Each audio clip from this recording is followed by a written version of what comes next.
vedare tinokuchingamidzai zvekare kune chimwe chirongwa pano paZim Facebook Secrets and Confessions. Tadzoka zvekare nemamwe mamessages. Regedzai tibva tapinda mumamessages edu atadzoka takakubatirai. Message yedu yekutanga yakamira sekudai so: hanzi makadi zvenyu mukoma, ndinokumbirawo kuti munge muchindiposterawo nyaya yangu makavika chitupa changu. Mukoma Nashi, nyaya yandikuda kukuudzai iri kuitika pakati pangu nehanzvadzi yangu uyo wandakasiyira zamu. So zvakaitika mukoma ndezvekudai so: inini ndakarasikirwawo nemudzimai wangu. So mudzimai wangu uyu mukombi umo maainge ari, kombi iyoyo yakabva yazoita a head on collision nerimwe truck. Saka mudzimai wangu nemwana vakabva vazongopararirawo muaccident iyoyo, zvinova zviri zvinhu zvekuti zvakandirwadza kusvika pekupedzisira. Saka uyu sister yangu uyu at that time akabva akoniwa kuti ange achiuya kunoku because iye sister yangu uyu iye ari kuCanada nemurume wake nevana vake. Saka akabva atadza kuuya kuzoviga muroora wake. Inini hangu nevamwe vehukama takabva tazotakura mutumbi wemudzimai wangu nemwana ndokubva tazodzokera zvedu kumusha, but zvinhu zvainge zvisina kumira zvakanaka because muaccident imomo yaingova nyaya iyaya yekungoti patakazonodanwa kuti tinge tichienda kunoona vafi vedu vainge vasitombori shuwa kuti pati iyi yainge iri pati yepamutumbi upi. Inini ndakatongoitawo zvekutongorecognize nefesi yake, but ipapo hameno zvimwe kuda takatongoviga mabody parts akatongozangana. Kana ari semwana handingambotauri zvangu. Musoro wainge wakatoenda kwawo, mutumbi wakaenda kwawo. Mukoma Nashi, takazoti tasvika kumusha ndokubva ndaviga zvangu mhuri yangu, ndokubva ndachizodzoka kuno kuJoni because kumusha kwacho ndakatadza kugara nekuti ndainge ndofunga nhamo yemari zvekare nenhamo yekurasikirwa nemudzimai wangu. Ndakatomboita sekunge munhu ainge ava kurasika njere, so ndikabva ndati regedzai ndinge ndichidzoka zvangu kuno. Saka pandakadzoka kuno mukoma ndakabva ndazozvipa hangu time yekuti ndinge ndichihila, just thinking about my late wife and my kids. Saka kubva ipapo ndakabva ndazokoniwa kuti ndinge ndichita move on with my life. Ndaiti kana ndikada kupfimba so ndaibva ndatanga kungofunga kuti zvino izvezvi mudzimai wangu kuti haana kutonditarira here. So I started to respect her memories.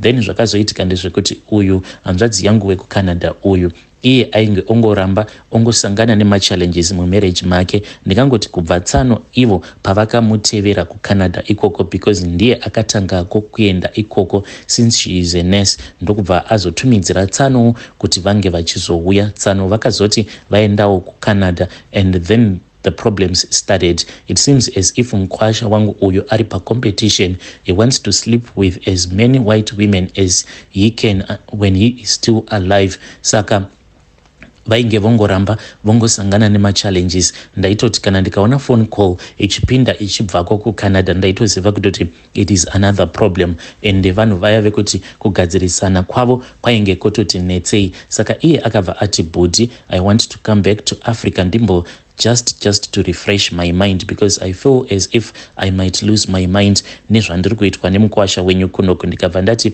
it is okay, unokwanisa kuuya hako. Saka iye akabva azosvikira kuno kuSouth Africa. Then we were planning kuti we were supposed to go to say kumusha, but the only disadvantage yainge iripo ndeyekuti passport yangu yainge iine departure. So what we did is ndakabva ndazobatisa passport yangu kuti inge ichiburitswa then yobva yazodzoka iine madays kuitira kuti tinge tichizodzokera kumusha neflight because zvekuenda nemabhazi akati it's a no, zvinhu zvaasina kujairira. So inini ndainge ndongogara nayo hanzvadzi yangu uyu kuma-apartments kuno kwatinogara. She is my sister, saka I never thought kuti izvi ndo zvatainge tichazogumisidzira tava kuita. Ndaingomusiyawo ndichienda kubasa, but later on in the evening manje taizombogara zvedu tichiona mamovie. Saka iye munhu uya wekuti anofarira kungopfekawo zvinhu zvinenge zvakaitawo zvimamini. I don't know what happened. Maybe it is because of the trauma that I went through pandakaluza mudzimai wangu. Ndakabva ndazotanga kumunzwira mafeelings hanzvadzi yangu uyu. Little did I know kuti naiyewo ainge otondinzwirawo mafeelings. Then there was this other night patakati let us watch a horror movie together. Ndokubva tanga kuona horror movie riya. So takabva tatora zvedu chiblanket chedu, ndisu uyo tainge tigere zvedu pacouch, malights ose tainge takadzima, ndokubva tatanga kuona movie riya. Akazogumisidzira aita zvekurara pamakumbo pangu apa, then sikarudzi yanguwo naiyo ikabva yatanga kureacta. Akangosimuka kudai ndokubva anditarisa, ndokubva aseka zvake. Akangokontinya akararapo pamakumbo pangu, iye achitoteerera kuti ndozva ainge achitonzwa sikarudzi yangu ichiita sekunge inomudhuma. Mukoma kuzototanga kuita bonde paya. Takaita bonde mukoma, then we went and we slept in our separate rooms. Ndokubva taita muswere wese wezuva tichiavoidana. Apa yainge iri weekend, but later on in that evening ndopa akazondidana kurumu kwake, ndikabva ndazongonopinda mumachira, tikabva takontinya zvabva azobatira pamovie. Ndiyowo confession yangu iyi. Ndakamitisa my little sister. Hey, vedare ndo message iyo yandakatumidzirwa ichibva kuna mukoma vedu, but it seems as if mukoma confession yavo pane another part of his story yavasi kuda kuti inge ichizozivikanwa, because ndakazovabvunza ndikati nai mukoma, so uyo mukwasha wekuCanada, what is going on with him? Vanzvadzi vakazodzokera here kuCanada vakabva vati tichazotaura mukoma Nash kana ndikawana mukana. I will tell you the full details. Hey, pakaipa. Regedzai tibva taenda panyedu inotevera. Nyedu inotevera yakamira sekudai so.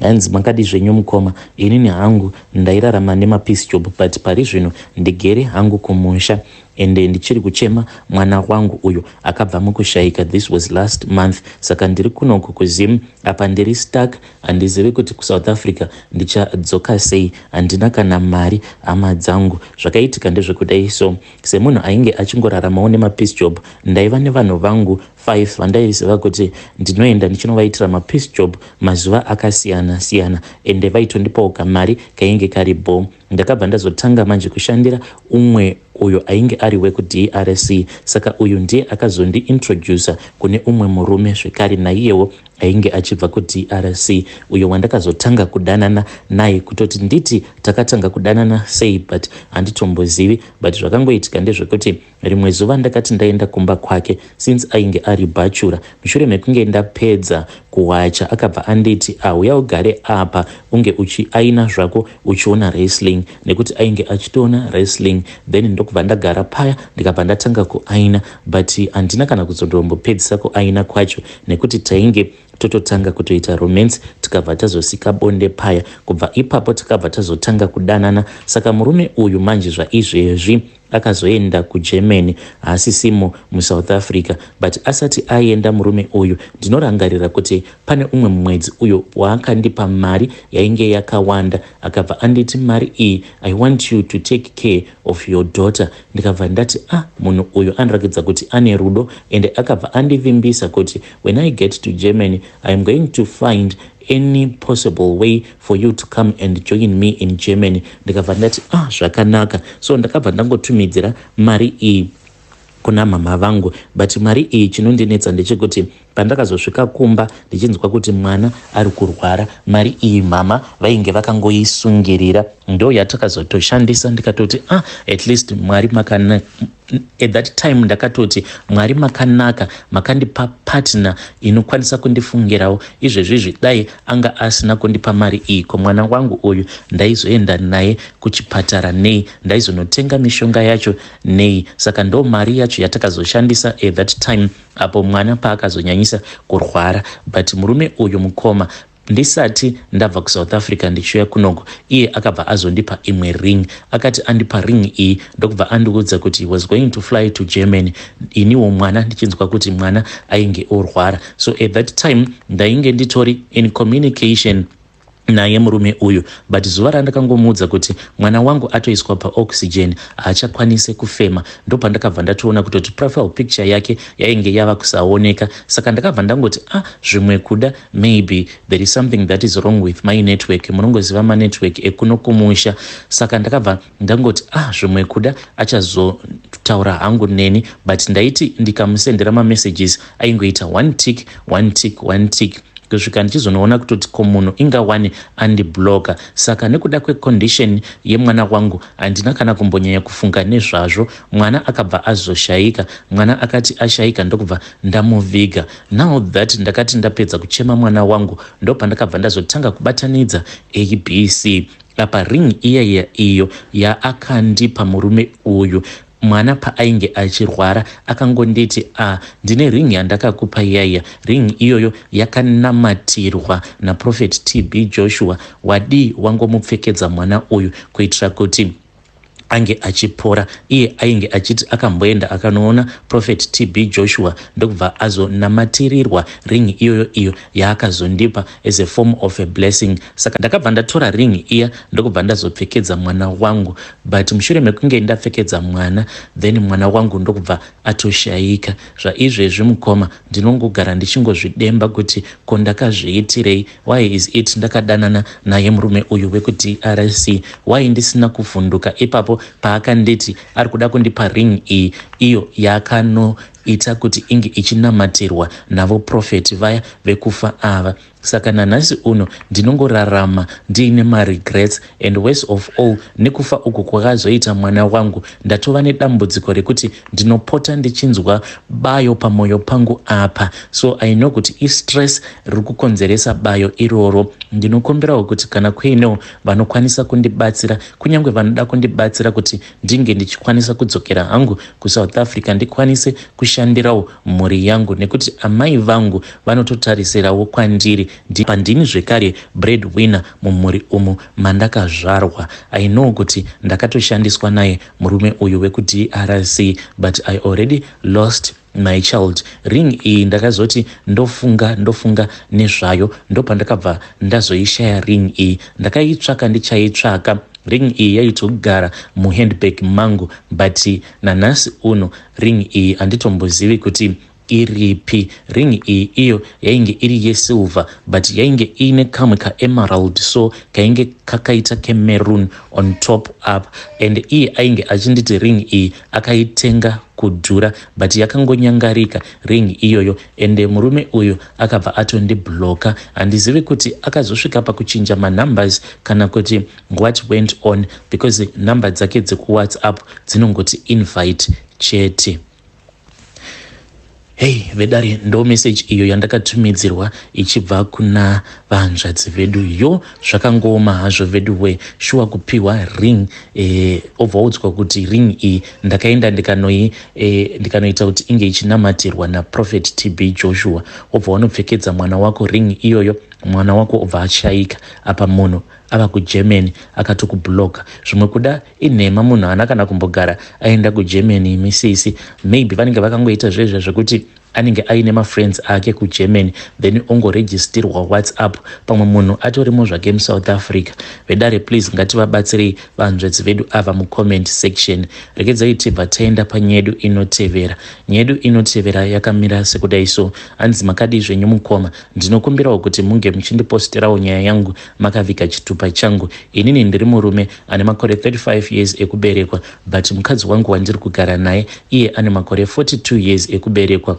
Mukoma, ini ndatambudzika. Kana kuri kunzi munozivawo vanhu vanokwanisa kundirutsisa kana paine zvandakapiwa muchikafu kana ndakadyiswa, ndinokumbirawo kuti munge muchindibatsirawo nemafone numbers, because dzimwe nguva mukadzi wangu uyu zvaanoita anokwanisa kutoti paya kana tikanetsana kudai anobva ati pfugama, kana ndapfugama anobva atondiitira kana weti mumusoro. Saka handizivi kuti izvi zvaanondiita why is it ndisingakwanise kana kumuresponda, because ndinoti kana ndikada kana kumurova so ndinobva ndanzwa ndichidedera, not kudedera nehasha but kutodedera nekutya, kutomutya chaiko. Mudzimai wangu anoti akabuda kana akaswera muswero wese wezuva ndisingazivi kuti anenge aripi, but paya paanozodzoka kuti ndinge ndichimubvunza ndinobva ndatonzwa ndichimutya, kutomutya mukadzi wangu. So handizive zvimwe kuda, maybe pane zvandakadyiswa kana kutoti pane mishonga iyo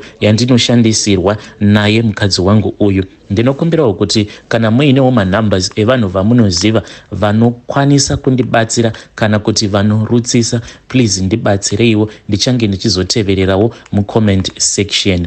Ivedari ndo message iyo yandakatumidzirwa ichibva kuna mukoma vedu. Please ngatizamei kuti tinge tichitaura navo mukoma vedu ava mucomment section.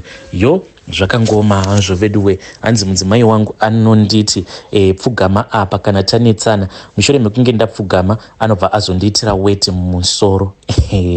I think kuti mukoma makatodyiswa and maybe mishonga yacho yava kuno expire, but musavarakidza manje kuti pane zvamava kutanga kunotisa, nekuti maybe kana mukazorakidzira kuti pane zvamava kunotisa ndo pamunobva mapiwa futi mumwe mushonga. So chingoitai zvinhu zvenyu munyerere. Kana vedare vakakubatsiraiwo vachikuudzaiwo kuti mukaenda kwakati munokwanisa kubatsirikana, then mongoenda ikoko makanyarara. Kana kuti in the meantime mobva matsvaka kana kuti munhu wekuziva, your friend, kana kuti hama chaiyo yamunovimba nayo, mobva maiudza kuti I suspect kuti ndakadyiswa ini, so that your relative, kunyange zvikazonzi mishonga iyi kana ikazoitwa renew, then your relative inokwanisa kuzokubatsirai.